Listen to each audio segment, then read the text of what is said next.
Ce matin, on va parler Grenelle. Je parle bien sûr des accords dits de Grenelle. Les premiers accords de Grenelle ont eu lieu en mai 68 entre les partenaires solitaires. Depuis, il y a eu le Grenelle de la santé en 2001, le Grenelle de la mer, le Grenelle des ondes, le Grenelle de la sécurité urbaine aussi.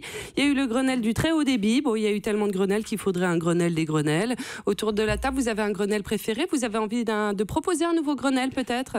Le Grenelle des bidets. D'accord. Ah, c'est intéressant, oui, ça, oui. c'est pas mal. Parce qu'il y a beaucoup de choses à dire, surtout qu'ils ont tendance à disparaître. Il faudrait en parler, ce serait une bonne chose. C'est bien dommage. Ouais. Moi, Et puis souvent les mailles se craquellent. Bah oui, c'est sûr. Il y a un Alors, Grenelle. je vous parle de Grenelle parce qu'aujourd'hui, ça fait 10 ans qu'a eu lieu un Grenelle qui a marqué les esprits, le Grenelle de l'environnement.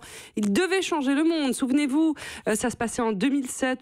Jean-Louis Borloo et son t-shirt Von Dutch, il y avait NKM qui oublie à chaque fois son mot de passe sur MySpace, François Fillon en jean taille basse et qui s'enfile Vérine sur Vérine, c'était drôle.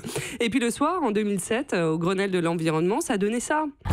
Il est trop cool ce Grenelle de l'environnement, je m'amuse vraiment comme un ouf. Ouais, c'est vrai, mais tu penses qu'on va réussir à changer le monde? Oh, je sais pas, on verra dans 10 ans. Oui, voilà. Et puis 10 ans plus tard, on peut dire que le résultat est mitigé. Alors, il y a eu du changement, oui, bon, d'accord, on recycle davantage nos déchets. Le Grenelle de l'environnement, il a donné un petit coup de pouce, on va dire, aux énergies vertes, mais on peut faire des progrès encore.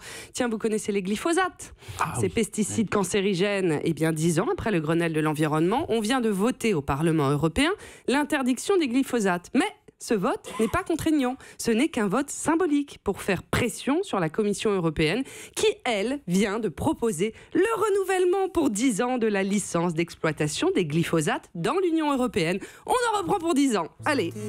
Ouais, 10 ans, c'est long. Mais 10 ans, bon c'est moins loin quand on est mort finalement, je sais pas, on pourrait se dire ça. Mais 10 ans c'est quand même long, et puis c'est hyper long si on a un cancer en plus, bon bref. La France a laissé entendre qu'elle voterait contre cette proposition sur les glyphosates. Espérons qu'elle tienne parole, sinon on leur envoie Patrick. Ah oui. Et là je peux vous dire que ça va secouer si on leur envoie Patrick. Tout le monde a envie de pleurer. Europe 1.